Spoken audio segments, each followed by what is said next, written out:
Let's talk Golden State Warriors. Happy Sunday. I hope you're enjoying and you're happy with what happened yesterday. We won our first preseason game. Lindy the third hit that buzzer beater, which was incredible. I want to discuss a few things, a few outcomes, and a few things that we saw about the game. I know you saw the video last night. If you haven't seen, just click here and you can see my comments, the post-game highlights as well. But I want to discuss a few more things. So we're going to talk today more about Moody, about Lindy III, and also a few things that Steve Kerr said in the media day, and he's already applying, and that's how we actually hit that buzzer beater.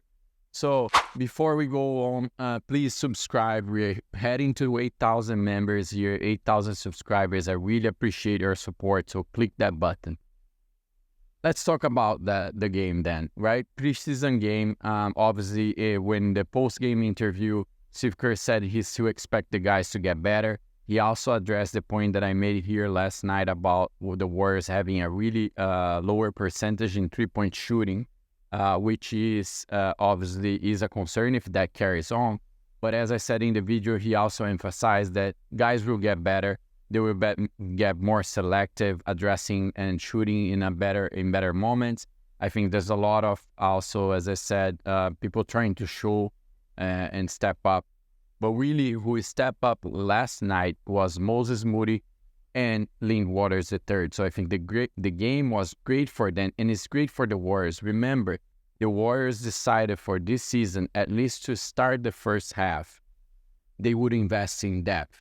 So they brought 3 veterans, Buddy Hield, D'Anthony Melton, and Kyle Anderson, to address a few specific points and be better defensive. That is one of our main goals, and we showed that yesterday. But we also have the overall picture of our roster. It's above average, I would say. You don't have all-star level in many positions, but you have all guys that they can deliver.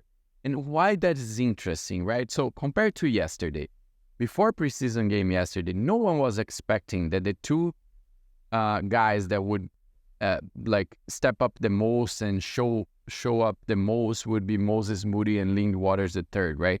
There was a lot of expectations around Melton, Buddy Hield, how those guys, Jonathan Kuminga, how those guys would show up. And I think that is the characteristic that we will see over the season, or at least for the first half. And don't miss the opportunity to get all kinds of Golden State Warriors products with discount. And if you are in the US, there is also free shipping. You can get t-shirts like this one. You can get hats. You can get any of those frames back there.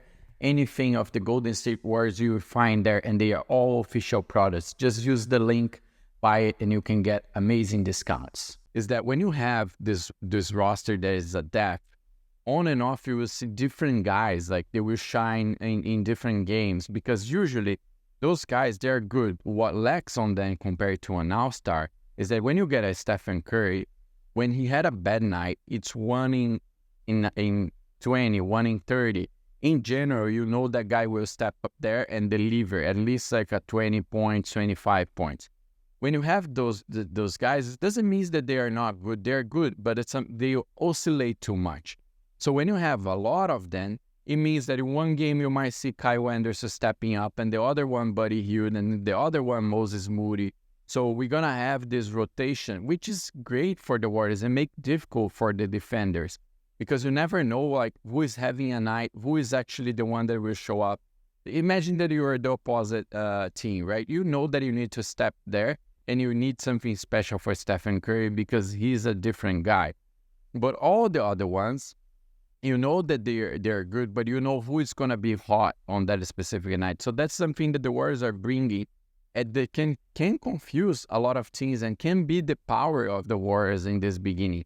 Have different guys that they are not amazing, but that they can really step up and shine in specific moments and help the Warriors are catching a win like it happened yesterday. No one would expect that Lindy III, he's a great shooter, we know that, but he would step up and hit 5 out of 7 threes, finish the game with the larger amount of points, and be the guy that actually hit the buzzer beater and make us grab that W, right? So amazing to see that. It's already part of, I think we already seeing fruition of what the Warriors invested for this season. And talking about investing, so in one of the interviews some days ago, Steve Kerr mentioned the fact that he was around Eric Polestra, Ty Lue, and a lot of other assistant coaches at the Olympics. He had the opportunity to interact with many players as well. So that's a huge brainstorming, right? So this is a huge, obviously, he's teaching, but he's also learning and absorbing a lot of things. So he said some time ago that he intended to apply a few things that he discussed it, he used it there, and that he intended to bring to the Warriors. If you see the buzzer beater that the Warriors hit yesterday with Lindy Waters III, the play is exactly the same of a 3-point that Devin Booker hit against the Serbia team in the Olympic Games. It's exactly the same play. So you can see already how things are being adjusted and being adapted to the Warriors scenario, and we should see more of that over the season. So, in general, I think it was very good time for the Warriors. We wrapped the training camp. The team is heading to California. We will have another game October 9. Actually, let me show you the entire schedule for the Warriors for the preseason. So we wrapped the game against the Clippers. Now, October 9 is the next game against the Kings. We play Sacramento, and then we come back to play against them again at the Chase Center. So those are the two next games. Excited to see how the Warriors is going to evolve. I think a lot has to still happen in this preseason. Remember, the Warriors still have 2-3 players that are fighting for those two-way contracts. So we might see already some guys shining more, getting more minutes. And we also see a little bit more of that starting lineup and probably Wiggins back, right? He missed the game yesterday. I think he will come back and take that spot from Melton. So the starting lineup right now would be Curry, Wiggins, Jonathan Kuminga, Draymond Green, and Tracy Jackson-Davis. I think that's the more solid what the Warriors have right now. I think Tracy Jackson and Draymond Green, they bring a good mix to the defense. Wiggins at the perimeter. So interesting to see how it will play out. And excited for that. I really hope you're excited. So today's a short video. I hope you enjoy. Have a great Sunday. I'll come tomorrow with more news about the Warriors and more about the preseason. And if you want to know all my comments and analysis and the full highlights of yesterday's game, just watch this video here.